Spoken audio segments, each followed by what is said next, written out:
I heard you say, I want to dare to imagine new possibilities for Chinese cuisine.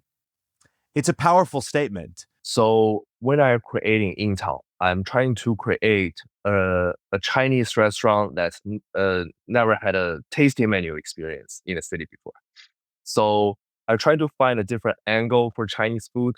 That's not necessarily we are doing family style, not necessarily doing a la carte, not necessarily we are focusing on certain region, but instead we take a step back and just do something at least is true to myself and is true to my experience. So I just want to take a different angle for Chinese cuisine that's maybe blending in uh, my travel experience Hmm. and my growing up in different countries, and blending in all those culture into my own culture, which is Chinese.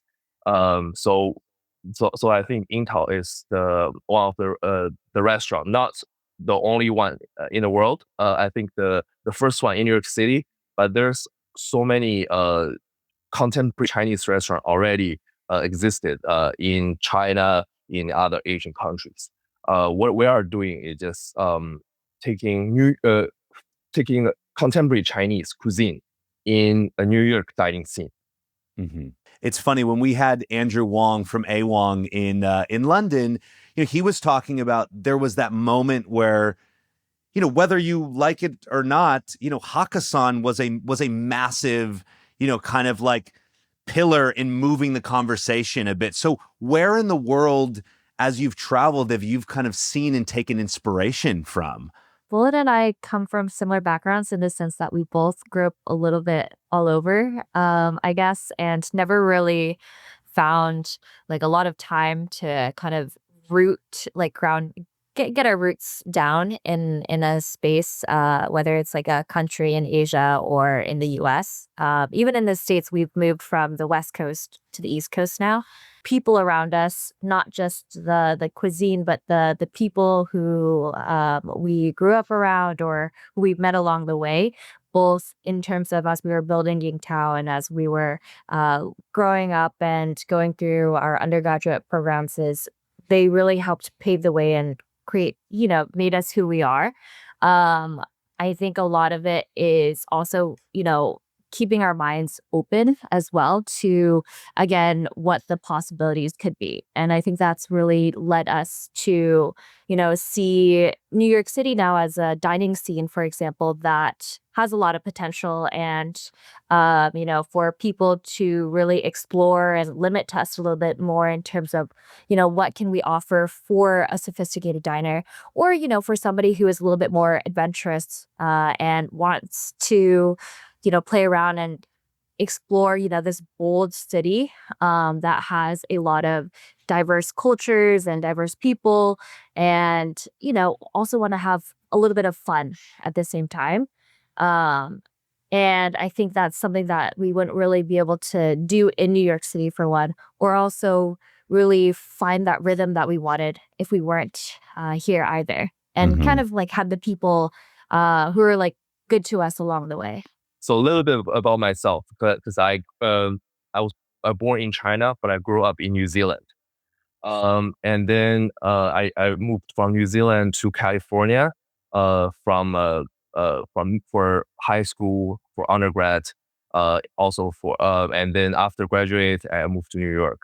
So I think it's just from all those different experiences, living in different places, I got a lot of inspirations. And when I moved to New York City, actually, this is when Intel is finally formed in my head. Hmm. So I just fall in love with fine dining culture in New York City. Um, Actually, one of the most important inspiration from my career for my career and for this restaurant is actually from contemporary Korean restaurants. Hmm. So when I actually where me and Lynette met. So when Lynette was working at Johnsik, and that's when I went to the restaurant and then we met. over there. And then he fell in So- love with me. No, that's not what happened. Wait, hold on.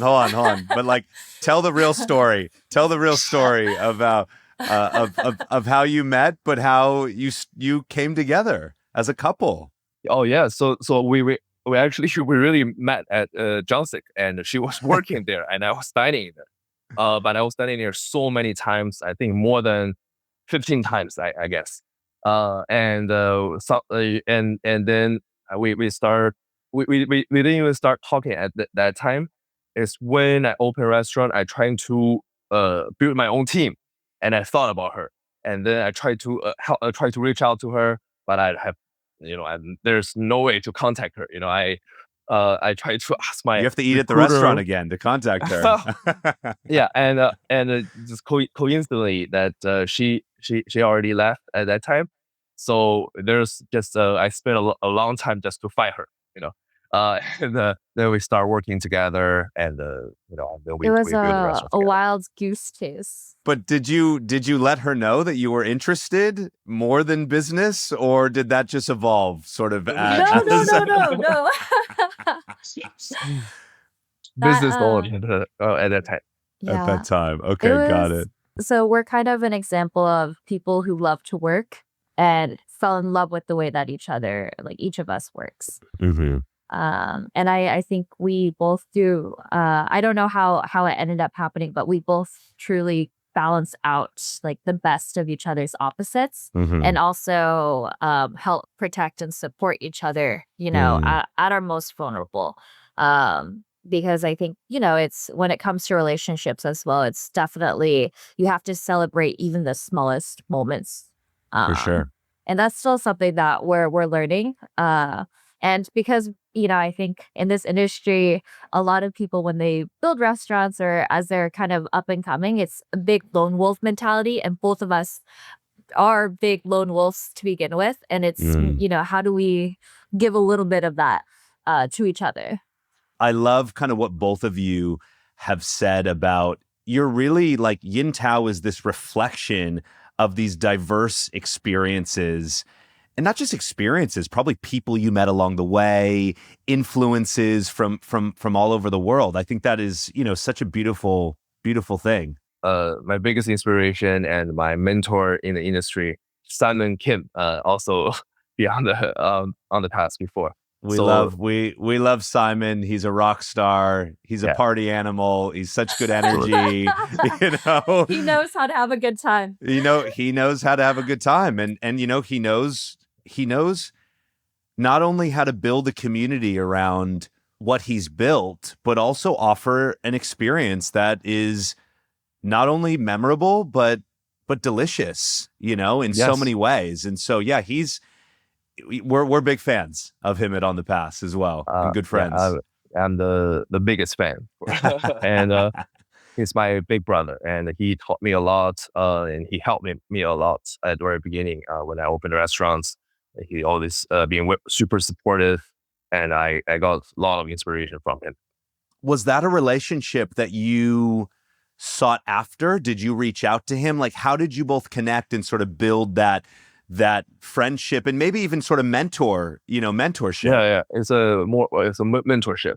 So when I moved to New York, I think during COVID, I was ordering coats a lot of times, and I was just wondering who's the man and who's the team behind an amazing Who's the concept myth? like this? Who's the legend? Yeah, who's the myth? Who's the legend? And I just love everything: the branding, the concept, the direction, the food execution, everything was just great. So I was like, I need to dig in. I need to do some research. So I then that's when I know of Simon. But to me, Simon is like a celebrity, a star, a leader, in the industry. But I was after graduating from NYU Food Studies, just started my the first space and trying to gather a team for construction at that time.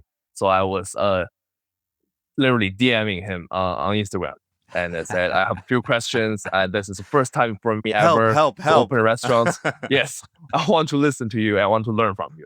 And he said, "Oh, absolutely, let's chat." So that's when we start connecting. And when the restaurant opened, he came to the restaurant to support, and we also went to a lot of the ceremony events together. Whenever I have questions, I will always the first person I will to ask is him. So I always DM him and text him, and he always answer the question, helping me out. Is there a piece of advice that he's given you or Linette that like really helped guide kind of how things unfolded in the beginning, in the early days? Yes. The first thing he taught me actually is just because before I even open, I just trying to because I'm more on the creative side, so I have a lot of crazy ideas I want to execute, but sometimes I just don't have the Very team. crazy. And Very Lynette's cra's got to bring you back to reality Yes, sometimes. yeah. But at that time, I don't even have Linette to help me with that. So, so I was just going crazy with all the ideas. The one of the lesson he taught me is with creativity is cool, it's great, but you need to have a discipline, a plan, and to execute it. Otherwise, it's all thoughts, it's all thinkings out there. An idea is just an idea. Yeah, because this is all based on his experience. He's is a super creative person too, but he's building step by step with the team and keep exploring and making a mistake, but fixing the mistake and learning from it. I think for me is I have I'm brave enough to do something and to execute my ideas, but in terms of how to plan things out, how to make things execute things and bring things alive, this is something I'm still learning. Yeah, I think that's a constant evolution, though. I experienced that as well. I'm like you. I have these wild ideas, but then I have to kind of bring myself back and go like, how do we actually? What are the steps to actually make it possible? And that's why he's right. You have to take a step back and really think about, because we can't do this alone.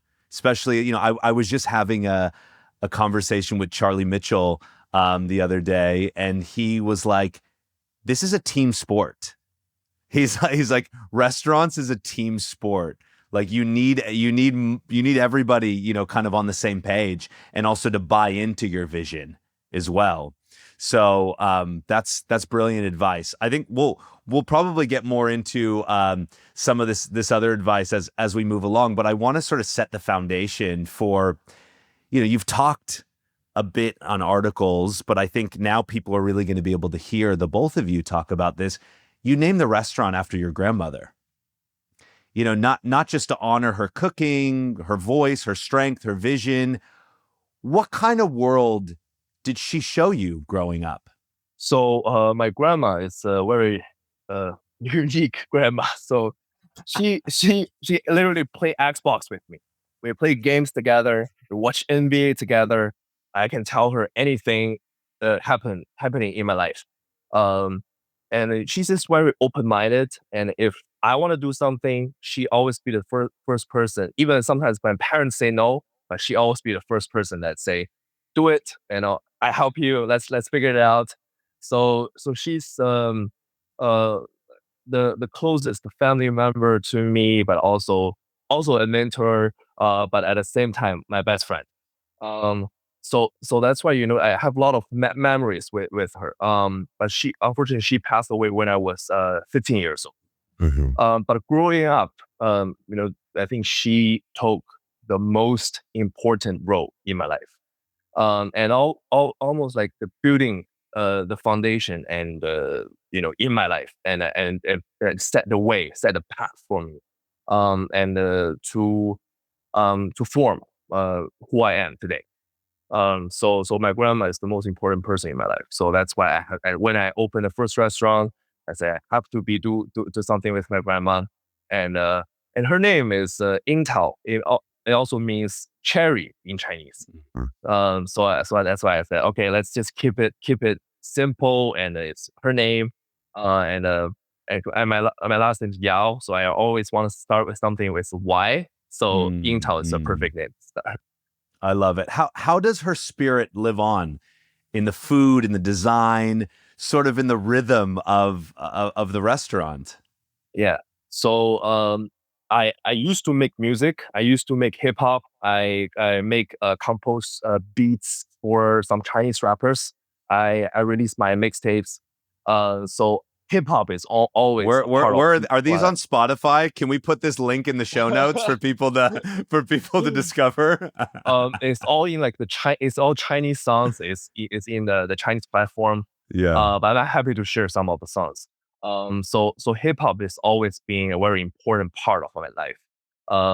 So I think when I trying to do Intel, and also it aligns with my personality, that she's very cool, very open minded, and willing to to try different things. Uh, and so Intel is, the design is black, red, and a little bit gold.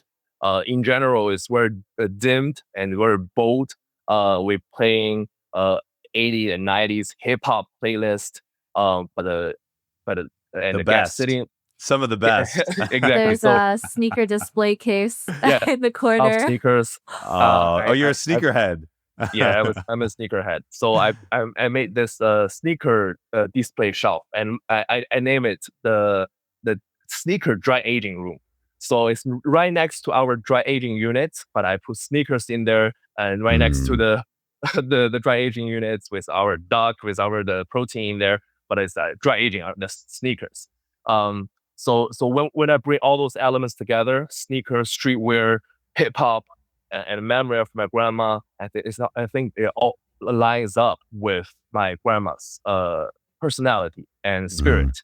That she loved cooking and inviting friends at home. So that's why when I build the restaurant, it has to be an open kitchen in the center of the restaurant. So it's got almost creating you are visiting your friend, you are the host is cooking in the kitchen, and you can smell, you can watch, but you're sitting in the living room and enjoy the vibe, listen to the music. But also at the same time, bringing in some of the tasting menu and fine dining elements in it.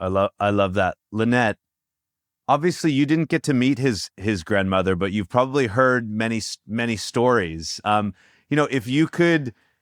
If you could sit with her and chat with her in the restaurant, like what would you love to ask her? So she's very different from my grandparents. I will just preface Your that. grandparents weren't playing Mine Xbox did with play the you? Xbox with me.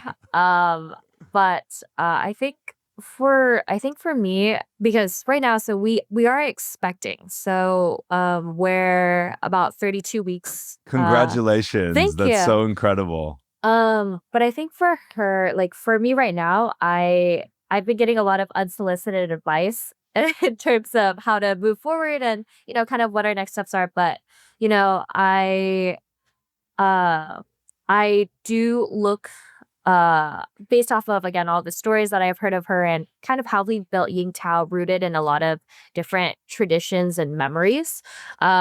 Is I would love to have a long conversation with her in terms of, what was she thinking when during her day and age, when she was raising Bolun, and trying to learn from that, and also using that as, some like advice for us to move forward.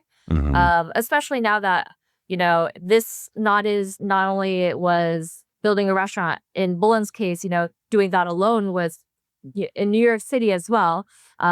First restaurant, again, without a team.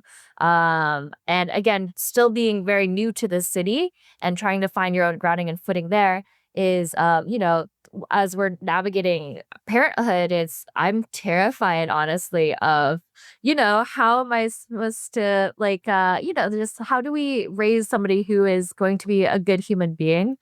Also because there is going to be a part of their life that is going to be in the limelight. And so how do we navigate that, and how do we also make it a healthy upbringing for them, but also have them, be able to learn and grow from the people around them in an effective way, and how do we support them in the same way where, Bolun felt supported from his grandmother to the point where now, even years later, is that he's still reflecting and paying homage to her Yeah. in a city that is, again, so far from where he grew up with her. That's really a beautiful, statement of like, yeah, how do you're thinking of you're heading into parenthood, and it's like, how do you raise a good human? How do you raise, how do you just that? raise, someone who's gonna, contribute to your lives, their friends' lives, contribute to society in a positive way. And obviously, like, Bolin's grandmother, she kind of, maybe she didn't have everything figured out, but she seemed like she was a great human being. And obviously she imparted a lot of that. And how amazing would it be to have a child that speaks so highly of you, like the way he speaks so highly of his grandmother. Bolun, what do you think your grandmother would say to Linette? Yeah, I think my grandma will love Linette, and they will become very close friend. And I think no, I really wish my grandma it's somebody can be here at this moment and guide us in terms of what all the stress from work, from business, and also how to be good parents. And I think that my grandma will tell Linette and guide the way in her own way, which is the very like a friend, and it won't like teach you like from the elderly. It's more like telling you her experience as a friend. And I love that she was unconditionally supportive as well. And I think, especially in this day and age, it's so important to continue kindling that creativity. Again, of course, with discipline, to Blood's point before, but it's just something that you don't really see the spark too much nowadays. And so I think that's something that, we want to really be able to start off on the right path. It sounds like if she was around still, her and Simon would be kind of partying together, and hanging out at the bar of Code or at Yingtao. So Let's go. Oh my Baby, gosh, I love it. So Coco Doc that has the karaoke Coco room? Doc, yeah. Of course, yeah. No, So I think they would be singing karaoke together. They 100% would. They 100% would. You said, this isn't a white tablecloth restaurant, and it's also not what people might expect from a traditional Chinese place. How do you want people to feel when they walk into Yingtao? First, I want the people to feel New York. I think that's the most important thing I want to show the audience.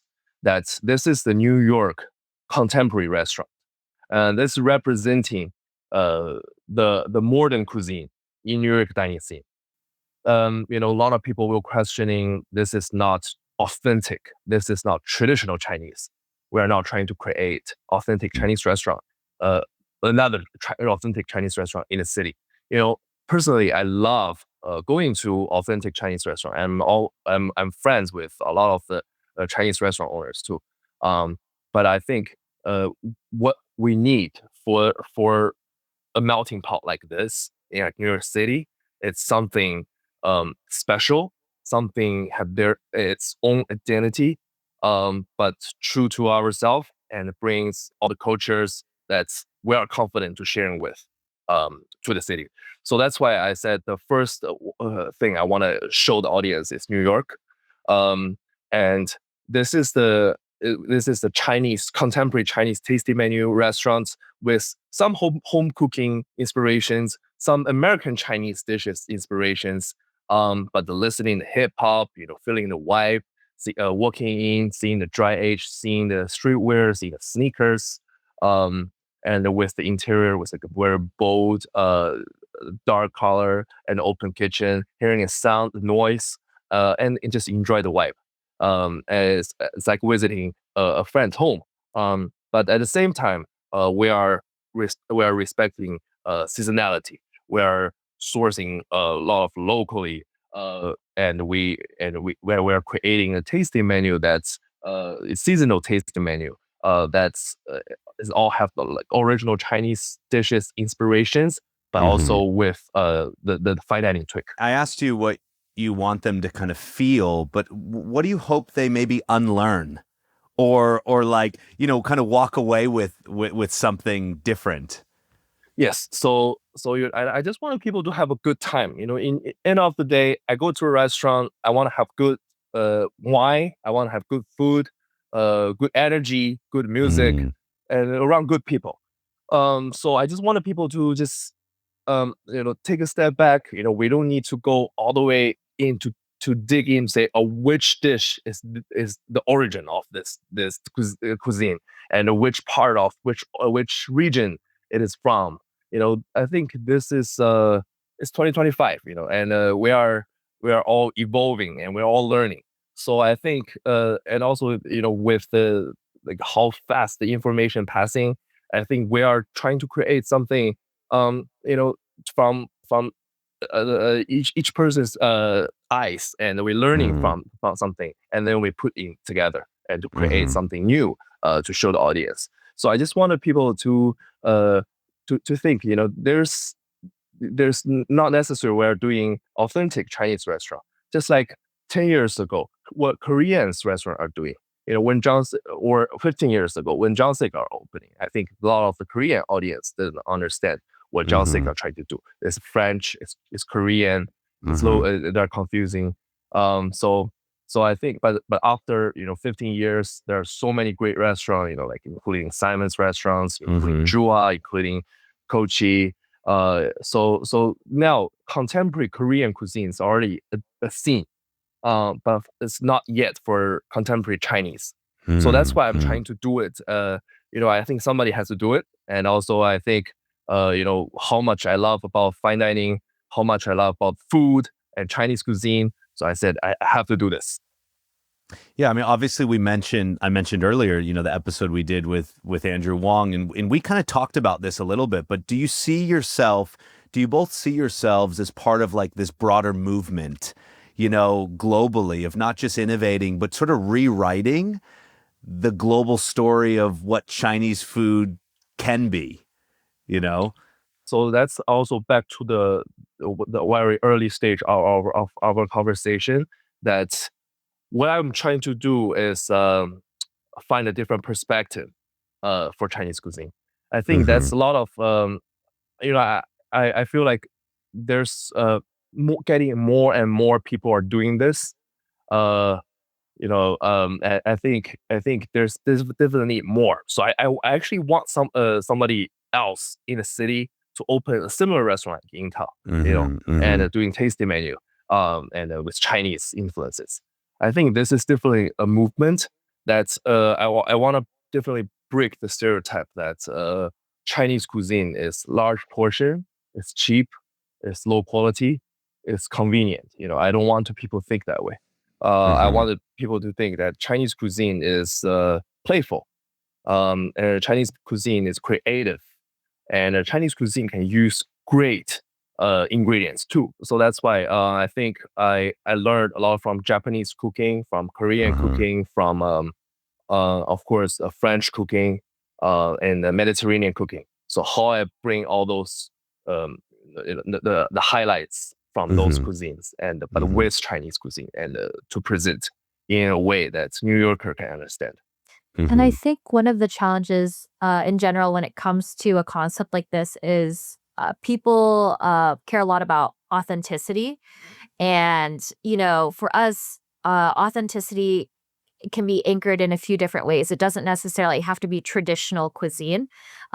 But again, for us, it's that feeling, right? The intimacy behind it, the memories that, something tastes familiar, even if it's not a specific dish, but it reminds you of something. And I think Mhm. that's really our goal with Yingtao is we want people to feel comfortable. We want people to come in and again, home in a way where it's a different kind of home, but it's youthful, it's fun, and you can really be open.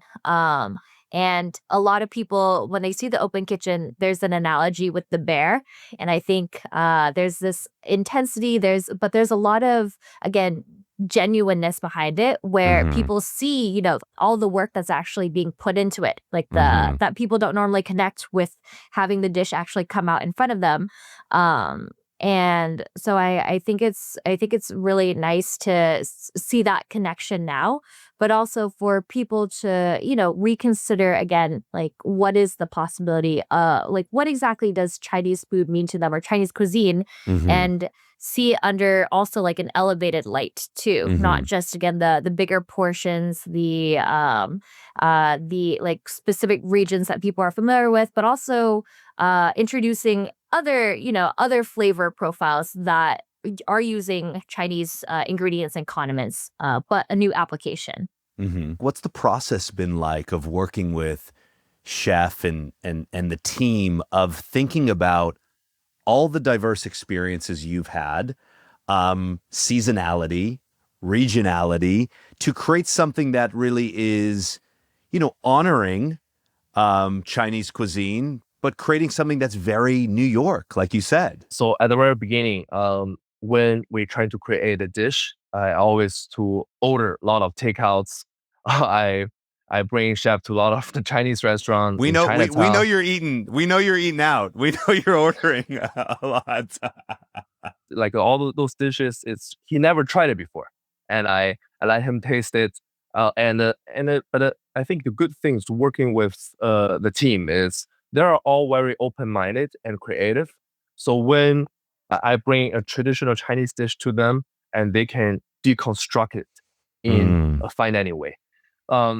And also, for example, we currently one dish on the menu, so it's created by our executive sous chef Dash.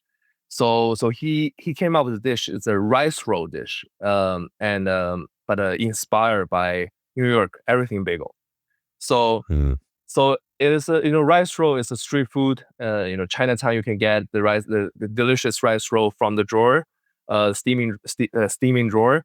And he deconstruct the rice roll, but with everything bagels. It's uh the cream cheese, the seeds, and the roll on top, and but also putting Yingtao, which is the fried Chinese fried dough in the center. So you get all the textures. Yeah. So it's like a mochi like texture, but you have the sounds amazing. crunchiness, and you can taste everything bagel in a rice roll dish, but with all the fresh ingredients. So something like this is we keep trying to deconstruct a traditional Chinese dish.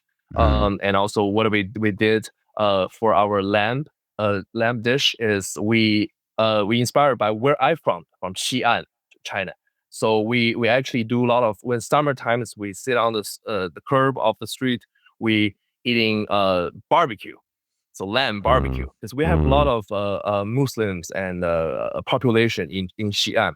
So that's why lamb and beef is a majority source of protein in Xi'an, popular. So we do the lamb skewer with the Uyghur spice, cold beer for summer. This is something very traditional. I could use that right now. That sounds amazing.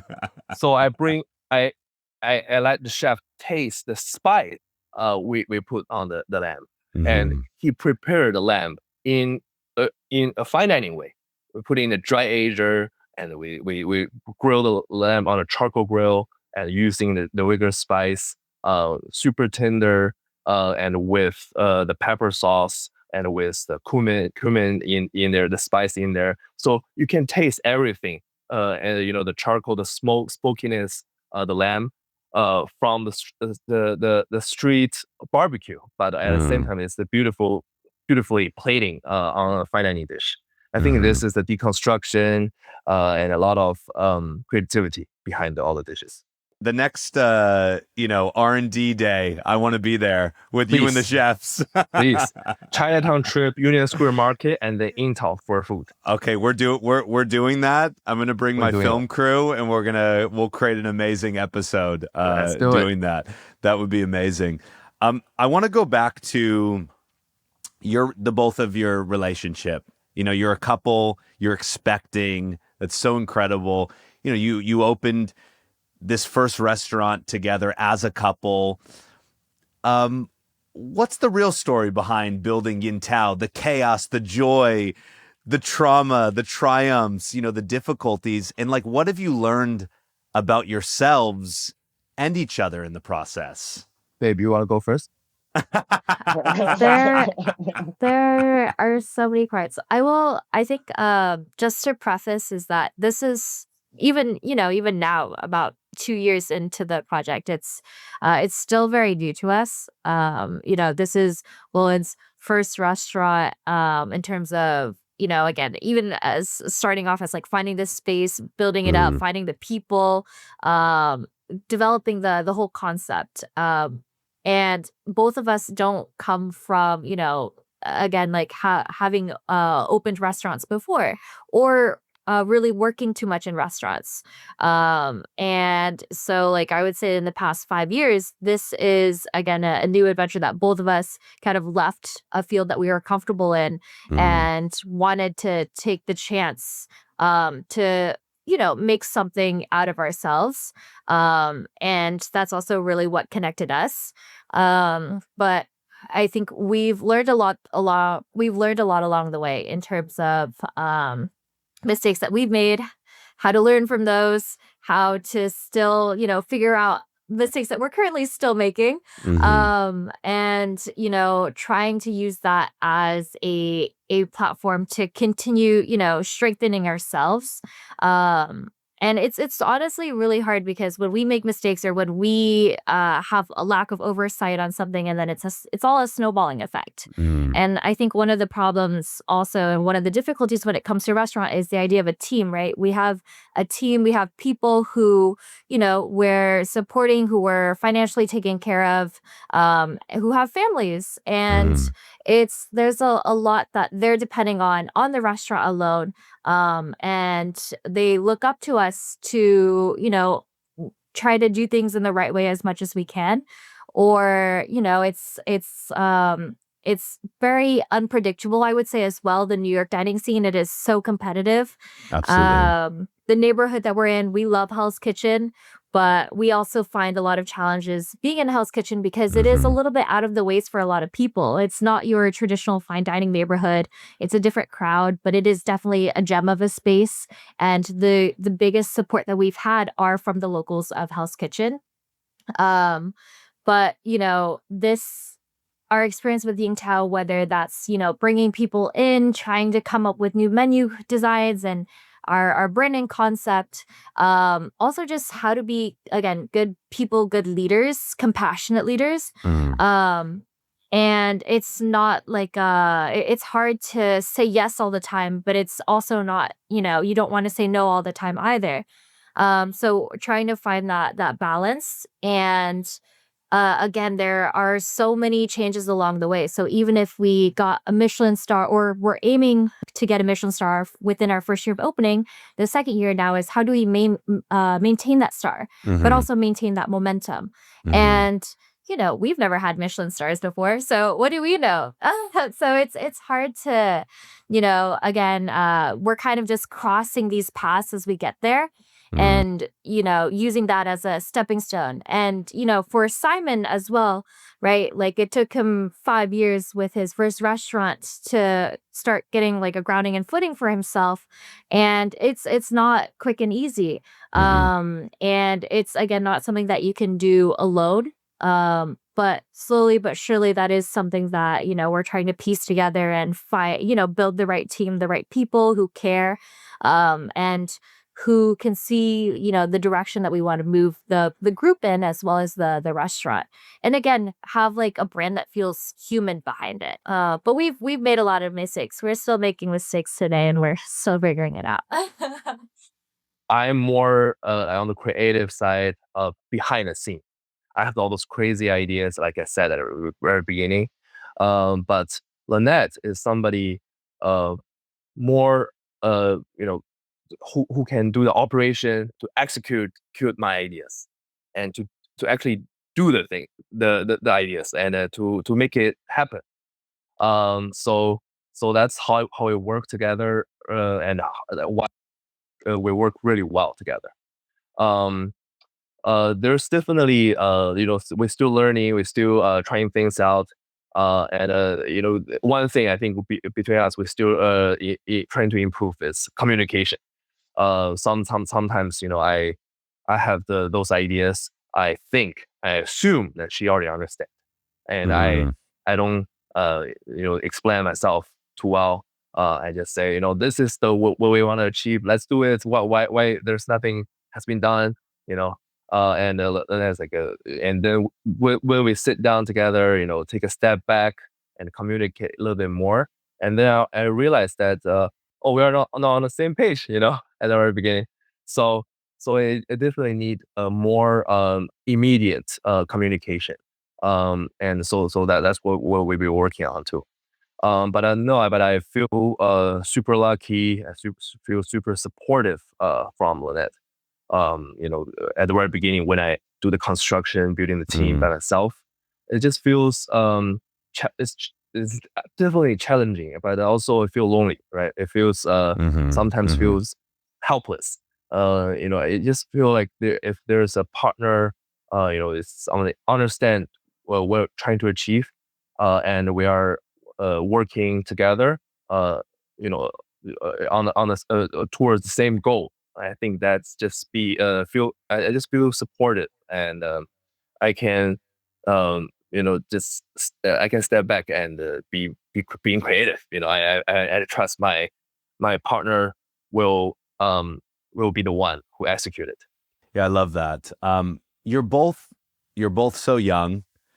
None of us know what the future holds, but I think you've sort of talked about this is sort of like the beginning, obviously Lynette is like, we've had these accolades, we need to maintain, but how do we keep the momentum? But I think you've sort of talked about Yingtao as like a brand, not just a restaurant in and of itself. Like, what is the future you're building towards? Yes. So first, focusing on Intel is I want to build Intel as a brand because I see when we do the collaborations, when we extend the brand into different fields, is where I'm really interested and I feel passionate about. So, for example, I wanted to take Intel and keep working with my background, music, trying to do collaborations with the Asian music labels such as 80 Rising. And we're trying to do something with some like fashion related brands, sneakers. We're trying to do maybe with home goods, with fragrance, which we already did with Emmy, the great candle brand from New York. And we did a collaboration for Intel's candle. And I just see there's a lot of possibilities for this brand. And as the first contemporary Chinese restaurant owning a Michelin star, I think there's a lot of possibility for us to explore. That's and also can to do collaboration dinner with other restaurants. I think this is not there's not any other Chinese restaurant did it before with other Michelin star restaurants doing collaboration dinner. I think that's also something I want to show the audience, show the or other Chinese restaurant owners that we can do it. We can be a part of this community. We can be doing collaborations with Korean restaurant, Thai restaurant, French restaurant, Italian restaurants. And I just want to be a part of the center of this community, which is the great community. I feel so supportive working in New York City in this restaurant industry. There are so many great restaurateurs, and there's just very creative and open-minded and supporting. So this is how I want to run Intel. But also moving forward, because we are owning this August Hospitality Group. So I want to create more brands under this company. Also, I want to show the audience that we are not only Chinese focused. We can do new Asian focus too. So there's I definitely see there's room for, let's say, Thai cuisine for the next step. And bring in the New York dining scene, fine dining with Thai cuisine. So there's definitely more concepts and more ideas I want to try Mhm. down the road. And I think it's funny because he told me last week or so, one of the quotes from Bolun himself was, opening a restaurant is addictive. It's an addiction. He wants to continue opening more restaurants. And, as much as we talked about the struggles of, there are, it's not easy to open or again to maintain a restaurant, but Oh, it yeah. is something that is so fun and it's really part of the journey. Mm. And a whole learning experience. But it's not really something that you hear people talk about, too often is I want to keep opening more and more restaurants. I think the beer is absolutely right. Opening a restaurant is so stressful to the point it's a little bit toxic. I was It's like a sleeping toxic relationship you Oh my can't get away gosh, from. I know. Yeah. I was sleeping on site of the construction site to push construction to be done. I never did anything like this before. I basically sign a space and don't know anything about restaurants and learning at, at the same time. So it was so stressful and it's so unhealthy. But it's just so addictive that when I heard about colleagues that are opening a new there I say, oh, I want to invite you to friends and family. I was like, the only thing I thought about is like, oh, my restaurant gonna be on. What's the next project I'm gonna be on? I can't wait to invite you guys to my friends and family. It's just I think this is the thing for hospitality people. Mhm. When we throw a great party, we created amazing space, we're creating an amazing experience. It's addictive. It's The addictive. energy. Yeah. We're passing the energy to our friends, to the guests.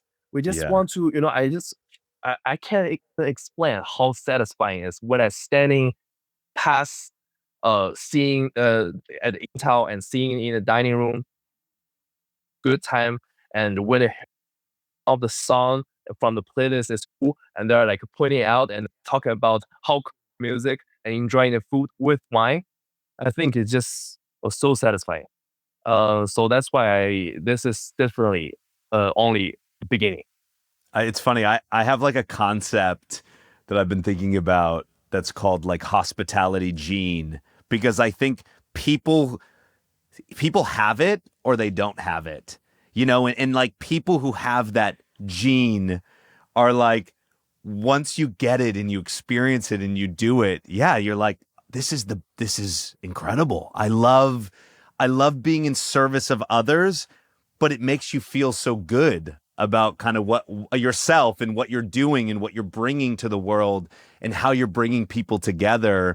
And ultimately, it kind of layers up to confidence and self-esteem. It's like, oh, I was the one that kind of helped bring this together, bring this to life. And it started with a crazy idea, and now look it's here. It happened. I love what the both of you, what you were saying about obviously not just celebrating, kind of Chinese culture, but maybe Asian culture, in general. But what does it look like for the both of you when Chinese or Asian creativity, entrepreneurship, and culture are fully celebrated, not just in food, but everywhere? So I think I always talk to Lynette about I think Japanese cuisine or Japanese culture is been dominating the for the past 20 plus years, and Korean I would say like 15 to 10 to 15 years, right?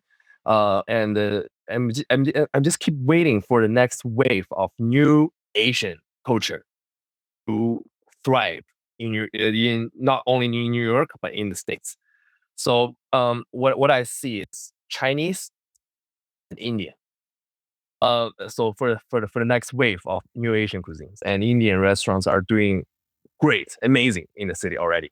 Mm-hmm. So I just think that there's how we gonna celebrate the Asian culture and entrepreneurship and restaurant and fine dining together is I want to show people that we to be confident in our own culture, not necessarily authenticity, because when I talk about my own culture, I only spent total 7 years in China.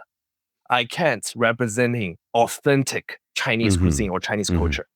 What is true to myself, what I feel most comfortable to share with the audience is traveling, is seafood, is different culture, it's New Zealand, it's California. It brings together this who I am. So I is to be confident and be true to myself and to our own culture, meaning a culture that's with a Chinese root but with global inspiration. What we're trying to do for Yingtao, but for Thai cuisine, to find maybe in the future a partner that's who have the Thai roots and with my understanding of fine dining, how we put our creativities together and celebrate the business ideas and beautiful food together. Thank God we have Linette to keep all these ideas, in line and organized. You see what I mean, though, right? This is what I have to deal with. No. Every time I shared a good news to Linette was like listening. I was like, okay, but I can see how worried she is. The worry on the face. Well, I think what's exciting is there's so much potential. There's so much potential. There's so much opportunity. It doesn't come without difficulty. It doesn't come without, perseverance. But I think going back to what Linette said earlier, celebrate the now, celebrate the small wins, celebrate, and not just small wins, big wins, small wins, everything of what you've accomplished. It's amazing to be forward looking. And I have a mind like yours. I'm always this, and we should do this, but like, be present. You're about to be a father. You're going to have a family. And as you've heard many restaurateurs and chefs say, I have my 2 kids at home and I have my 2 restaurants that are the other kids. They're living, breathing things, these restaurants, constantly moving people that need love and attention. And so I think it's exciting. I'm so excited to continue to engage and be a part of your journey and get to know the both of you even more and experience all the beauty and the excitement and be there for the friends, and family moments, that come in the future. So I'm very excited about that. But what's a life lesson that you can leave us with? Can I do it? You want to go first? Okay. Yeah. I love that's his thing. Honey, you want to go first? My gosh. No, I'm sorry, but please.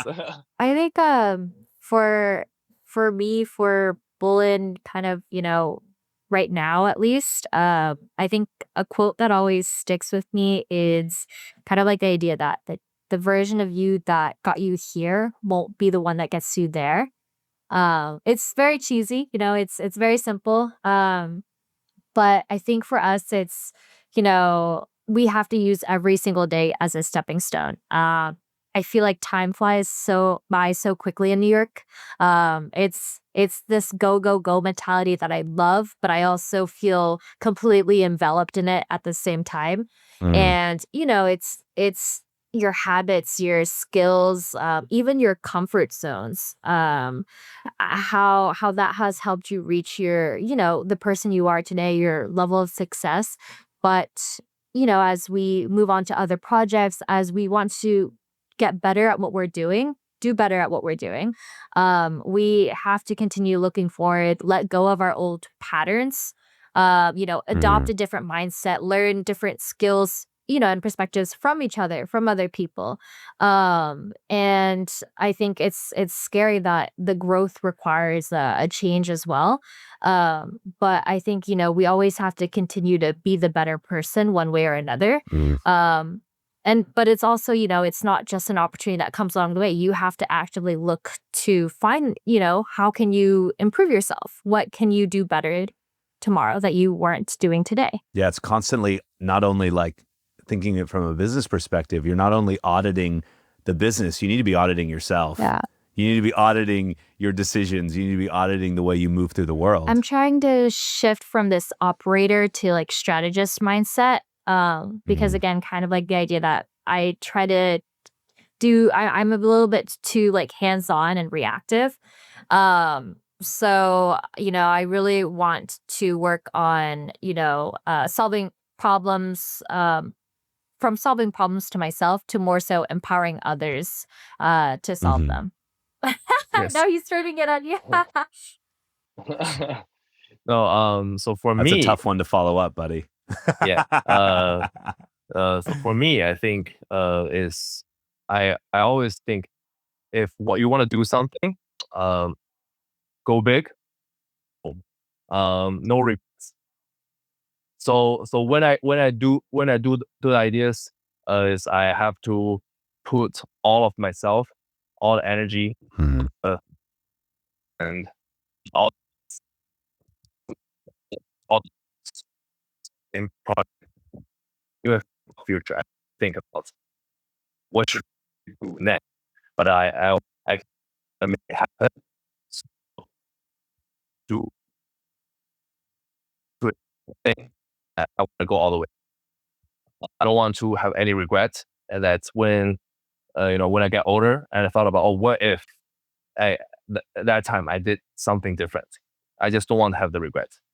But at the same time, I think most important is you have to do the thing you're really passionate and you love, and just have fun. If you can't have fun Mhm. for what you're doing, then there also will be regrets. So, Mhm. so I think what I'm doing right now, I when I look back of Intel, when I open Intel, o- of course I made not only a few but so many mistakes, and I can avoid. Or I could have avoided, but no regrets. I think I tried my Mhm. best at that time with that knowledge, with the knowledge I had at that time. I tried my best. Yeah. Absolutely. But moving Yeah. forward for the next one, I'm already Bolun 2.0, so I can do better. But of course, I will still learning, keep learning, and then I will keep making mistakes.